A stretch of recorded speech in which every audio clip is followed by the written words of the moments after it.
Okay, here we go.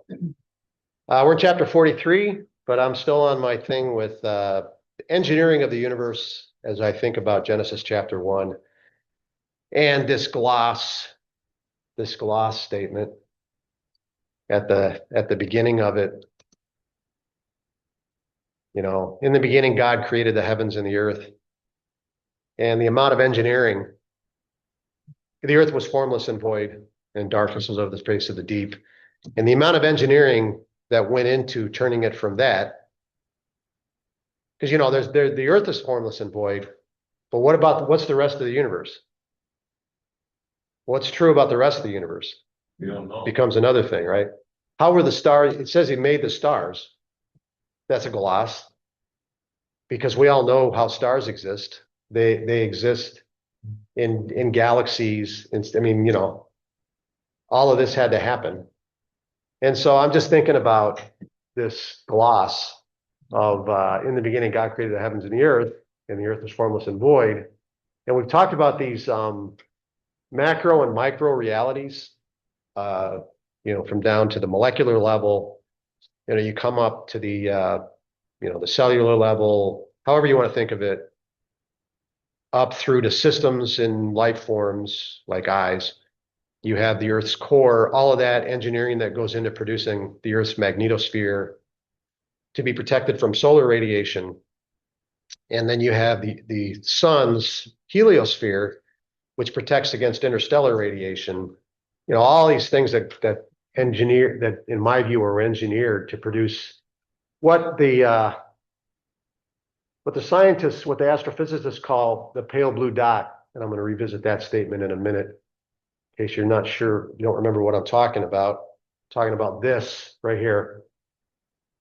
They seem to like this idea of viewing the Earth as insignificant because it's so small. And I just think that's a massive misunderstanding of the reality of the world that they believe in, that they argue exists. And we'll get back to that in a second.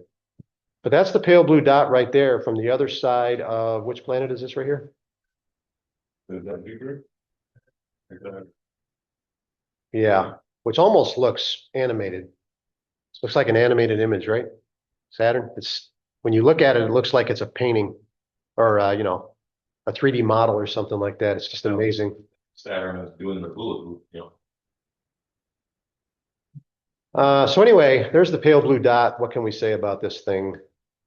So I was thinking about all this, and they have this Proxima Centauri is a star that's in the Alpha Centauri star system, which is a binary star, Alpha Centauri A and B, which is 4.2 light years away. The nearest star to our solar system. And the reason it draws so much attention is this right here. They say that this planet, Proxima B, exists in what is known as a habitable zone. And so I'm thinking about this idea of the habitable zone. What's a habitable zone from the vantage point of science?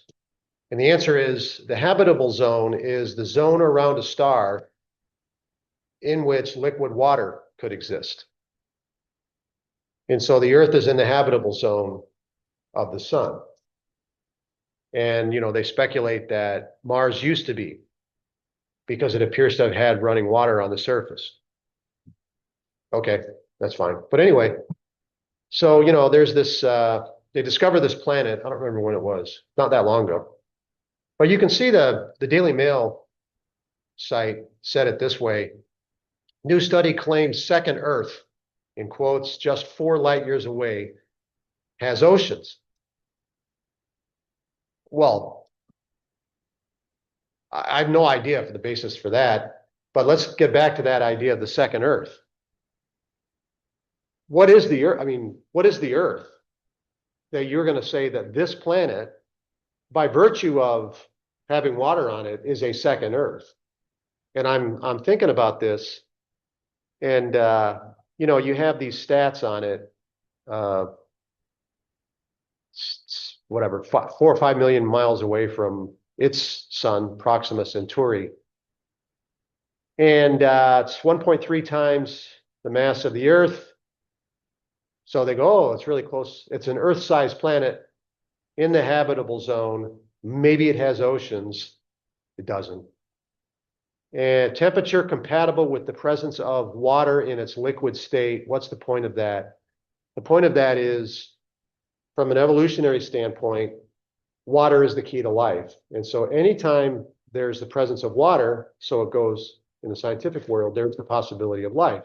So that's the first thing that they're looking for, is the presence of water, which is why Titan is such an is of so much, the moon called Titan, it's either Saturn or Jupiter, I don't remember which, is getting so much attention because they think that there's warm water, there's a warm ocean of water underneath the surface, underneath the ice surface.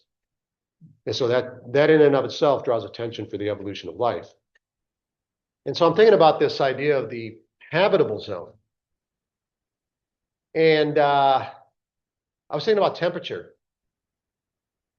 This is the Boomerang Nebula, which is 5,000 light years away. And it is, let's look that up again. I didn't know about this before I looked it up. The Boomerang Nebula is the temperature of this thing again?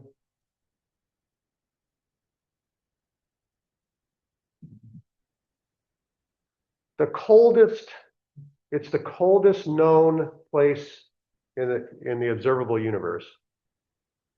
Minus 458 degrees Fahrenheit. What is absolute zero? What is the coldest, what is the lowest theoretical temperature in the universe? Anybody know?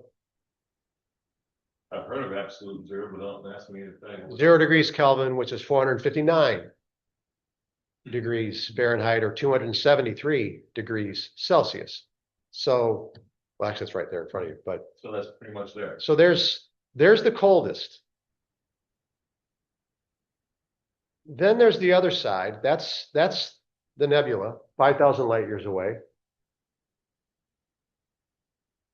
Then there's the other side of it, a star known as WR102. I'm not sure where they get these names, which is the hottest known area of the universe, hottest known star of the universe, 377,000 degrees Fahrenheit. So there's your swing. You've got basically absolute zero. What is the average temperature in the universe? 60 degrees. It's minus, we'll look at it in a minute. It's like minus 454. Really? Yeah, it's right there. I forget what it is. 2 Kelvin, whatever 2 Kelvin is, negative 2 Kelvin. Yeah. It's awful close to negative zero, but Absolute zero, yeah. That's the average temperature of the universe. Remember what temperature is. Temperature is a measure of the kinetic energy of the particles, how much movement there is in the particles. And so the hotter, when you say the temperature is hot, what it means is that there's a lot of kinetic energy in the particles. Particles are moving around really fast. That's all it really means. And cold is the other way around. And so the closer, the slower the particles move, the lower we feel that as temperature. So eventually, when you reach the theoretical limit where particles, there is no movement at all, that's as cold as it can get, because there is all kinetic energy has been removed. Anyway, so those are the two sides. Those are the two sides, minus 458 and 377,000 degrees Fahrenheit. I chose Fahrenheit, you can use Celsius, but we're right-thinking Americans, so we use the correct measure, Yes. which is Fahrenheit, not Celsius. And I was thinking about the habitable zone. Where is the habitable zone of temperature? They keep talking about the habitable zone. And so they only focus on the water, liquid water. And so I'm thinking about, well, they do correspond. I mean, you have to have liquid water, you have to have a certain temperature range. But the temperature range has to be consistent. You can't have a good temperature one part of the year and then 8,000 degrees another part of the year. It has to be that way all the time. And the problem with Proxima Centauri in the habitable zone is that it's what's called tidally locked by their reckoning. Meaning, like our moon, we always only see one side of our moon. It doesn't spin relative to us. It always has, that's why you always see the same dark spots. That's always the same. It's what's called tidally locked. And so if it's tidally locked, like if Proxima Centauri is the planet is tidally locked on its sun, it's always showing the same face to the sun. So it's always the same, you have the same, it's always the same temperature. And the other side is the other way around. It wouldn't be a night then, would it? I mean, No, it's always tidally locked. That's correct. The other one side never has night and one side never has day. But we haven't even got to radiation yet. Maybe we'll do that sometime. But anyway, I was thinking about the habitable zone of temperature and the pale blue dot.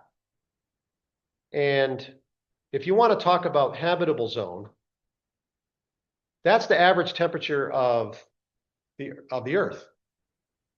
57 degrees Fahrenheit. A little chilly, but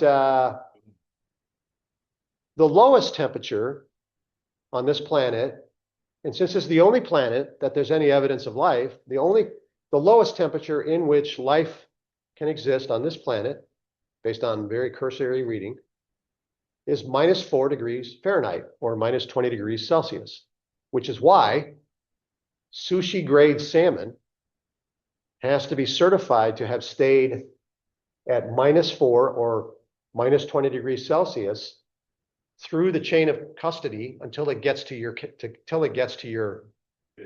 yeah, because that's the temperature at which the bacteria can't survive. So that's sushi grade salmon, raw salmon, when you eat raw salmon in sushi. The other side of that is 252 degrees Fahrenheit is the hottest temperature at which life has been found. So I'm thinking, well, okay, there's your habitable zone. And the only place that we know where that exists is the pale blue dot, along with all the features that we've already talked about with the magnetosphere, protecting from radiation. I guess we already talked about radiation.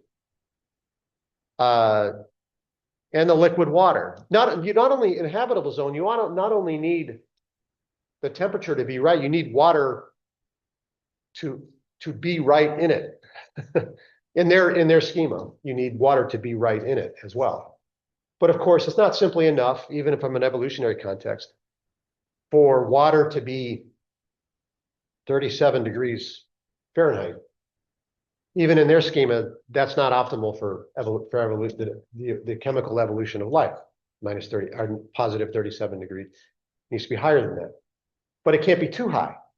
And so you're always dealing in these constraints of limits, and they're narrow limits. When you think about that limit right there, there's your habitable zone for temperature, as far as we can tell, for life, because this is the only planet where we know of life to be. So we can assume, you have to assume, if you're gonna base any reasoning on it, that the habitable zone for life in terms of temperature is about an average temperature of 57 degrees, and not temperature swings of -80 to +300, averaging out to 57, but above -4 and less than 252. Those are the constraints. And so when you think about the narrow band there of the pale blue dot, that temperature range of average 57, what is that little sliver of line in comparison on the scale on the range of -458 to 377,000? It's not even it's not a paper width. It's nothing. That's the habitable zone. So what are the odds you get two habitable zones? If one habitable zone is unlikely, what is two? What? Go ahead. I don't have a scientific mindset, so I can't speak from that angle. Theologically, I don't have a problem with saying that God's already created the new heaven and the new earth. And in Revelation, I double checked that it just says, John says, and I saw a new heaven and a new earth. God may have already created that, knowing that someday it will be in use. And so I don't have a problem with the fact that there might be some other place that he's prepared special for us. But then again, I don't have a problem with the fact that he can make it all new. Big bang, boom. I'm just taking it from what they're telling me. They are the ones that came up with this idea of the habitable zone. And I submit to you, based just on these factors, radiation, the dangers of radiation, we talked about the likelihood, what it would take to go to Mars and back, and the difficulties, in my view, insurmountable difficulties of putting human beings on Mars, just based on radiation and the lack of protection. The atmosphere, we didn't talk about that yet. Add that to the habitable zone. You have to keep the situation stable. It's not enough. The magnetosphere is not enough to protect what keeps the atmosphere here. The magnetosphere does. Otherwise, the radiation would rip it away from the solar radiation, which is maybe what happened to Mars. So that's another element of habitable zone. And so to say that to define a habitable zone as the bare requirement, as the bare requirement to be the possibility of liquid water, I don't know. I don't know that that's taking seriously the complexities of what it takes. If you mean by habitable, where life could exist, if that's what you mean, where life could exist, just because you have liquid water on Earth doesn't mean life is going to exist here. What do you need to have liquid water? Not just a certain temperature. You've got to have a magnetosphere, and you have to have an atmosphere so that the system stays stable. Because there's going to be evaporation, and then you need you got to have these systems that are stable. That's what we have here. So when we talk about a habitable zone, I'll tell you what in my view, until I see otherwise, in the whole universe, the habitable zone is right there on that pale blue dot. That's the habitable zone, and there are no others. That's the only place. If you mean by habitable, a place where life could exist, that's the habitable zone. Okay, what years away is that? That's the Earth from. That's 2.5, 3 billion miles or something like that. Hey, Gary. Yeah. Gary, does that planet supposedly turn and would it have winds? I mean, Jupiter? Saturn? Does Saturn have winds? Whichever one you're talking about, I didn't hear you say clearly. I mean, I missed it. Does the supposed habitable place have winds because of the spinning like we have? You said it doesn't, one side is always hot, which would not be good. But without winds, you're not going to have any kind of movement in that water. You wouldn't really have an ocean. I don't really know. I can look into it. I don't really know the relationship between winds and life per se. Obviously it's not a good thing for it to stop, because in Revelation, God talks about a time where there's no wind, so then there's no weather. The winds are not caused by Earth's rotation per se. Well, I mean, that's what I've been told it is, but I don't know. I don't about know that. for sure, but But in this case, you're looking at the Earth from the other side of Saturn. And the winds on Saturn are extraordinary, a scale that would rip you apart in 1 second. But well, that wouldn't be very good for growing corn. I can tell you that because you have strong. so, you know, I mean, you just scratch the surface of this. The point being, I'm going to submit that if you're talking about, there is no a habitable zone. There is the habitable zone, and you're looking at it. That's the habitable zone. Until somebody can find some place that suits a bunch of different criteria, one of which is protection from solar radiation.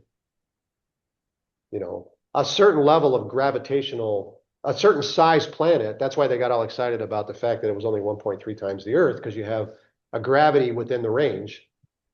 You know, there's just hundreds of these kinds of variables. You know, they just really look for all that just for an out to say that God didn't create us. That's really all the reason is.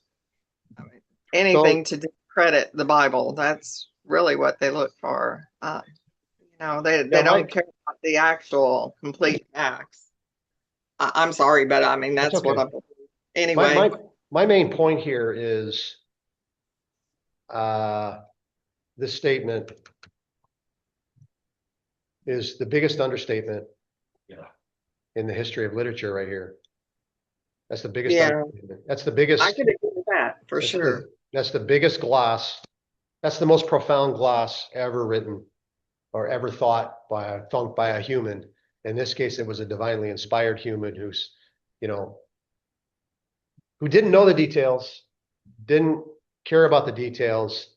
God said, you would never understand it, so just write this, and that's enough. And then some number of thousand, 3,500 years later, they will begin to develop technologies that can peek into the inner workings of things and the level of engineering, not just design. Design is one thing. You have designers and you have engineers, and then you have the builders. The engineering that went into creating the habitable zone and the beings, the life forms that live on it, on autopilot, as far as we know. The system just maintains itself. It's beyond all comprehension, period. I think you mentioned it last week, and I fully agree with it, that everything that we have out there in the solar system and the galaxies and the universe is needed so that we can have life here on planet Earth. That's a bit of a guess on my part. My hunch is there's nothing that's accidental out there. Right. I made a statement last week that's probably wrong. I said I was sort of musing about whether, we have a galactic center, and I was musing about whether there's a universal center. I was looking into it. No, there can't be a universal center because we live in an inflationary universe. And so, assuming they're not going to change their minds about that, that would go against a universal center unless the universe is expanding and rotating. I mean, are we moving in a straight? What are you moving in a straight line relative to? I don't know, but are we moving not in a straight line relative to some universal center as we expand? I don't have any idea, but I think it's all interrelated. I guess is my point. My idea is that you spend a lot of taxpayer money to study stuff that is never going to be profitable to us. Well, the quest for life is, I think, going to end up being a shiny thing. A very, very, the most expensive shiny thing. What do you mean by shiny thing? That ever shined. What's a shiny thing? Let's look it up. What's a shiny thing? Dangerous? This is a dangerous search.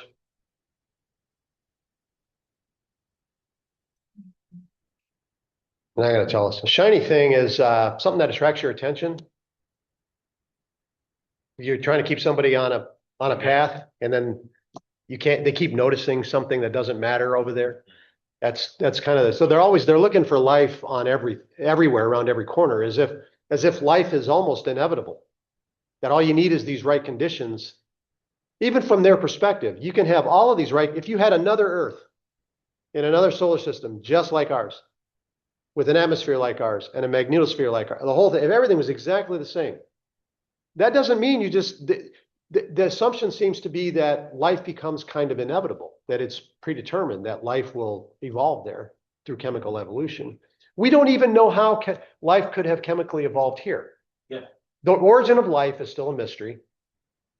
It's still a mystery on Earth, where the whole world is a lab. The whole Earth is a lab where you can do experiments everywhere, and it's still a mystery. So, you know, I don't know. I don't know. I don't know what I think. So let's get on with it. Because it's 9:51. Genesis 43. If you don't like that kind of stuff, well, you probably didn't enjoy that, but I see it as directly related to Genesis 1, and I never seem to move away from Genesis 1 as we study this stuff. I don't think we can move away from Genesis 1. I think it's the most important verse of all. All right, so we ended 42 with the brothers in big trouble because they had gone up to or down to Egypt, and they had this encounter with the man, the Lord of the land, as they call him, who was unbeknownst to them, Joseph, who only was there because of them, abusing them because of them. They are the authors of their own misfortune here. And so they've come back now with grain, but they've lost Simeon because Joseph did to Simeon what Judah and friends did to Joseph. He took Simeon as a hostage. And so now they've gone back to Egypt and have been told that you will return with your younger brother, because they made the mistake from their perspective of telling Joseph that they had another brother, the only brother that mattered to Joseph. He did the count, right? 1, 2, 3, 4, 5, 6, 7, 8, 9, 10. Do you have any more brothers? And they didn't lie. They said, no, we have one.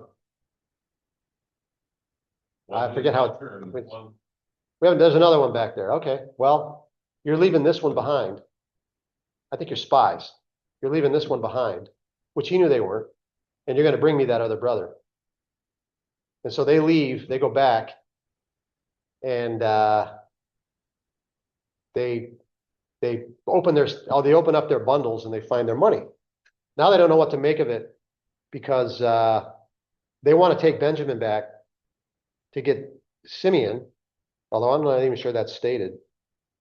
And Jacob says, no, I'm not going to send Benjamin with you. You've already bereaved me, right here. You've already bereaved me of 2 of my children.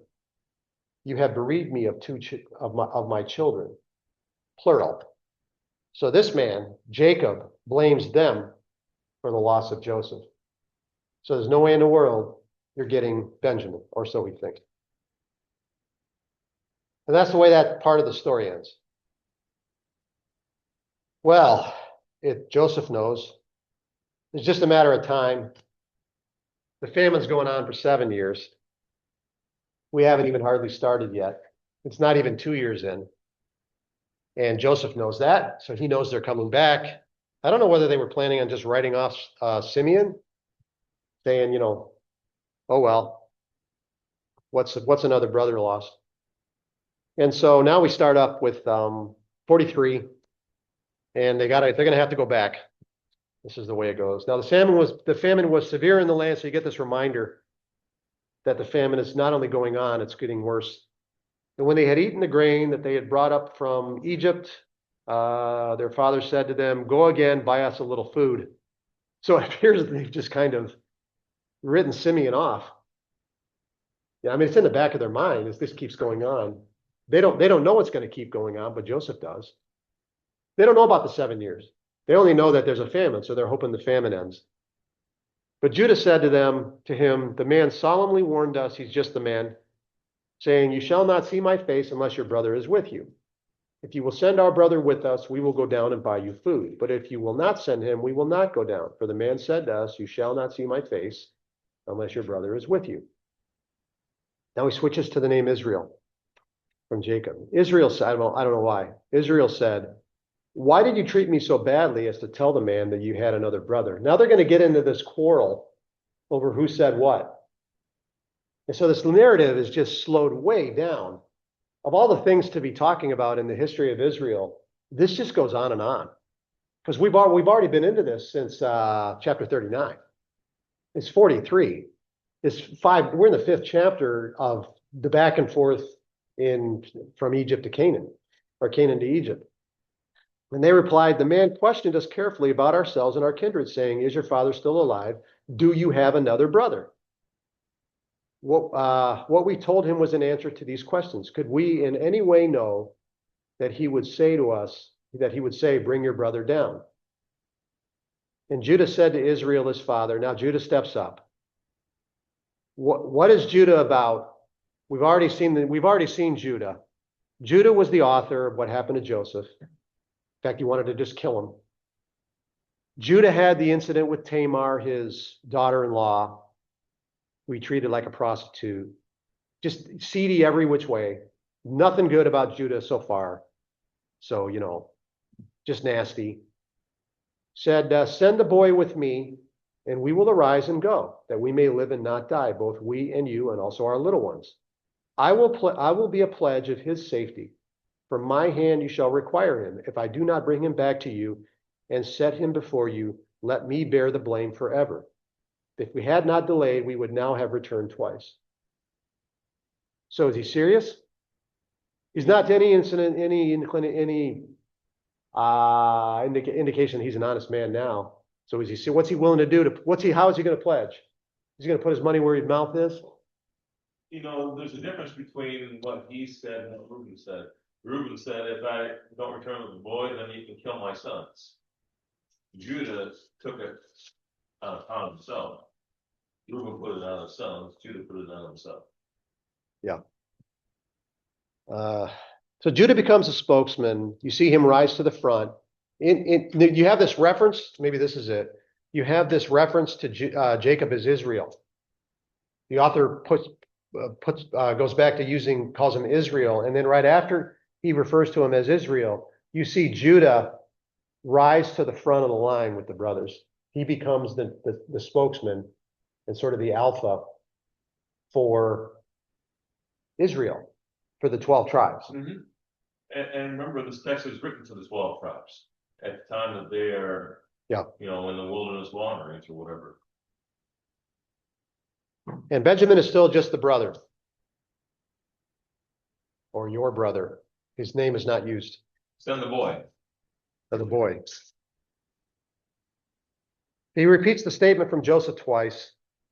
You shall not see my face unless you have your brother with you. They don't have any idea why he wants Benjamin, but nothing good as far as they're concerned, except that he has Simeon. So, they have no idea what Joseph's motives are. I think it's amazing too is the fact that Simeon has been placed in prison. They say nothing about his family, how they were feeling about this. Because I'm sure he was married, had kids, and everything else. And all of a sudden, their, wife and children don't have a husband and father, for. You know what? Time. That's a good point. We see another threat to the covenant. The loss of one of the patriarchs, one of the 12 tribes, Simeon. Are they going to lose one? Because it's the 12 tribes of Israel. So if you're reading this centuries later, how do they get Simeon back? Because Simeon is one of the tribes. So something must have happened. And, obviously Benjamin's still there. Well, when Benjamin went down. Yeah, they almost disappeared. Basically, they talked about them taking Simeon out of prison. Right. So basically, and another thing too is Joseph said he wouldn't see my face. Well, I'm sure every person that came to Guy Brain never saw Joseph's face every time. Yeah, he would have farmed that out to somebody, to an administrator. And it was basically just for his brother said, he said, you won't see my face. Well, you're gonna meet the steward in a little bit. And you get the sense that he kind of acts on behalf of Joseph. You'll see that happen when they get back to Egypt. Let's move on. Then their father Israel again. We're now dealing in the 12 tribes as the 12 tribes. Mhm. That's what Israel means. And so now I think we're meant to understand the brothers as the 12 tribes. Before they were just this, I don't know what they were back in 38 or 37 when they took Joseph. They were not the 12 tribes. So They were just competing. They were just this sort of treacherous group of no family, no unity. Reuben obviously didn't trust them and was afraid of them, at least Judah. Treacherous and so forth. Something happened between chapter 37 and now. And now you're seeing this group act more like a unified family group that will become the 12 tribes. I mean, when Joseph was, between the time that Joseph was sold into slavery and the time that he at least saw his dad, I believe it was 17 years, if I recall correctly. So there was a lot of time in between there. And they grew families. And like you said, they're becoming more of a solidified Plus whatever clan. whatever God's been doing. Then their father Israel said to them, if it must, he gives in to the reality of the situation. If it must be so, then do this. Take some of the choice fruits of the land in your bags and carry a present down to the man. Now he's calling him the man, his own son, Joseph. The man. A little balm, a little honey, gum, myrrh, pistachio nuts, almonds. We would take M&Ms and more M&Ms if I had that way. Take double the money with you. Carry back with you the money that was returned in the mouth of your sacks. Perhaps it was an oversight. Take also your brother, so he's given in, and arise, go again to the man. May God Almighty grant you mercy before the man. And may he send back your brother, your other brother and Benjamin. As for me, if I am bereaved of my children, then I am bereaved. And so he gives it over to God Almighty, who is already in Egypt, paving the way. So he's arranging this to bring them in for salvation. And they're the ones who don't know the family group.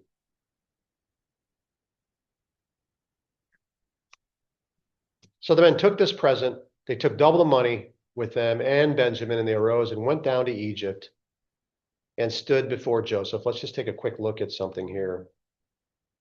This is the trip back and forth. They're going to go around Mount Sinai here, back and forth between Canaan and Egypt.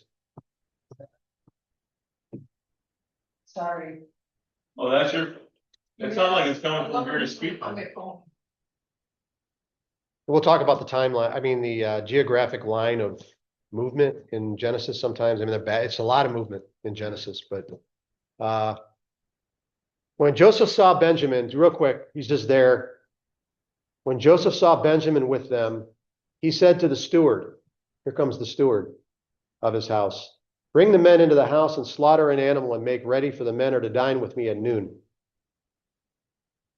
And the man did as Joseph told him and brought the men to Joseph's house. And the men were afraid because they were brought to Joseph's house. And they said, it is because of the money which was replaced in our sacks the first time that we were brought in, so that he may assault us and fall upon us to make us servants and seize our donkeys. So talk about jumping to the worst case scenario, man. I don't think they were expecting a feast at this point. They thought, oh my goodness, we fell into his trap. And now he used Benjamin as leverage. Now we've all fallen into his trap. He's just going to take all of us. So we told our father we'd bring back Benjamin to him, and now we're all lost. He's going to take all of us. So they went up to the steward of Joseph's house and spoke with him at the door of the house and said, oh my Lord, we came down the first time to buy food. Maybe they think they can talk their way out of this. I don't know.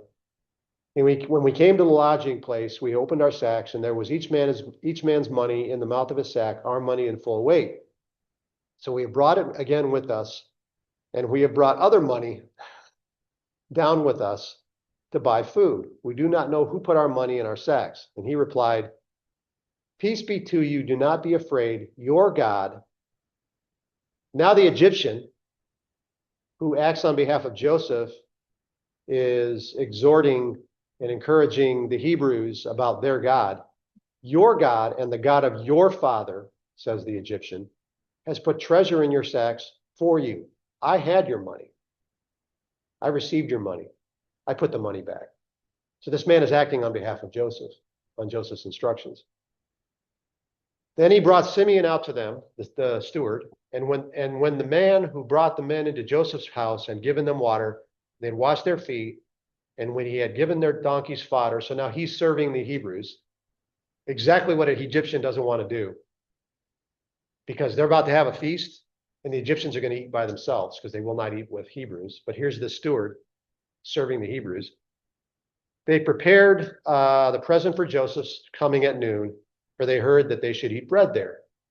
So they're preparing a feast. It makes you wonder if things were actually in prison so that he was like a servant Yeah, of Joseph in his own house. Yeah, there's so much that's not told us, and so much I want to know. You know, like how Simeon was treated as a prisoner. Maybe Joseph kept him because it was his favorite. He wanted to spend time with him. so Joseph the slave has a slave. Yep. So these Hebrews are are prostrate before the slave of the slave, Joseph. There's probably a lesson to be learned there about slavery in that sense that we're all slaves. Something. And so now they're worried that they're all going to have happen to them what they did to Joseph. They're all going to be taken captive. And we still don't know what Joseph's agenda is. What's he going to do? You can see the tension continues to rise, climactic moment, anticipation, and the narrator has slowed the narrative. We talked about narrative expansion and contraction, where the narrative he'll slow the narrative way down at certain points and labor the details. And at other times, he'll speed it back up again and gloss over a time when you might have cared about it a lot, but the narrative's not. So, this is what we get. And when Joseph came home, they brought into the house to him the present that they had with them, and bowed down to him to the ground. So here it is again, 2 dreams before he got taken captive, that they would bow down before him. What we haven't seen yet is Jacob bow down before him. Right. Well, we're going to see that too eventually. So the second dream to Jacob has not yet been fulfilled. When Jacob said what? What was Jacob's response to Joseph telling the dream to him? So your father and mother bow down to you. He asked a rhetorical question. Do you really think that your father and mother are going to bow down to you? Rhetorical question. Don't bother answering. The answer is no. That's the nature of a rhetorical question. And he inquired about their welfare and said, is your father well? The old man of whom you spoke. Is he still alive? They may believe him a little more, because now what Joseph just found out that he was never really sure about, because they've been gone a while. He said, don't come back here unless you have that youngest brother. Well, he hasn't seen him for a while. So that could mean one of 2 things. Joseph is, Benjamin is fine, and he's still waiting for him to come back. Or they're not coming back because Benjamin is dead. They killed him. Because if they're going to kill him or sell him into slavery, why wouldn't he expect that they do the similar kind of thing to Benjamin? Well, the third scenario, they gave up on Simeon. Then they said, your servant, our father. Now the father is the servant.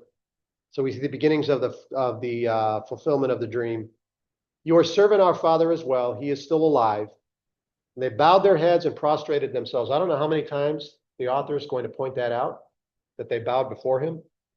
Often enough that we take the point that the dream is fulfilled. Nobody knows that the dream has a point to it. It's not random. There's a purpose behind everybody bowing down before him. It's part of just the events that are going to unfold for the salvation of the family. It's just what's necessary in the plan of God. They bowed their heads, prostrated themselves. He lifted up his eyes and saw his brother Benjamin, his mother's son, and said, "Is this your youngest brother of whom you spoke to me?" The answer is yes. "God be gracious to you, my son." Then he can't take it. Joseph hurried out, for his compassion grew warm for his brother. He sought a place to weep. He entered his chamber and wept there. Then he washed his face and came out, controlling himself, and said, "Serve the food." They served him by himself. Here it is about the Egyptians. And them by themselves. And the Egyptians who ate with him by themselves, because the Egyptians could not eat with the Hebrews. So you have these 3 meals. Joseph, the superior one, the prince, sitting by himself with an attendant, undoubtedly. Then you have the Hebrews eating by themselves, and the Egyptians kind of scratching their heads over there going, "What on earth is going on here, man? I can't make sense of this." Because they don't know who they are relative to Joseph. The Egyptians could not eat with the Hebrews, for that is an abomination to the Egyptians, points out the narrator. That's going to be important. Foreshadowing. That's an important little detail. Why is that important? What's going to happen when the family group gets to Egypt? Where are they going to go? They're gonna go to the land of Goshen and be separated. They got to be separated from the Egyptians. So they're gonna be by themselves, insulated, forced insulation, where they will develop an ethnic and national identity that will survive through that 400 and some odd years until they get through to the Exodus and come out of Egypt as a single ethnic group. And they sat before him, the firstborn according to his birthright, and the youngest according to his according to his youth. And men looked at one another in amazement. They had just no idea what's going on right now. And you know, the question now is, what is Joseph intending? Does he now believe them? What is he going to do? Portions were taken to them from Joseph's table, but Benjamin's portion was 5 times as much as any of theirs, and they drank and were merry with him.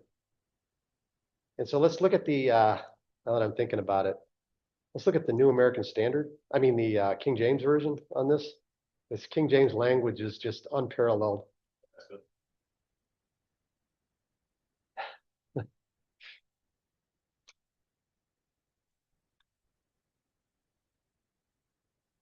It's 34. And he took and sent messes unto them from before him.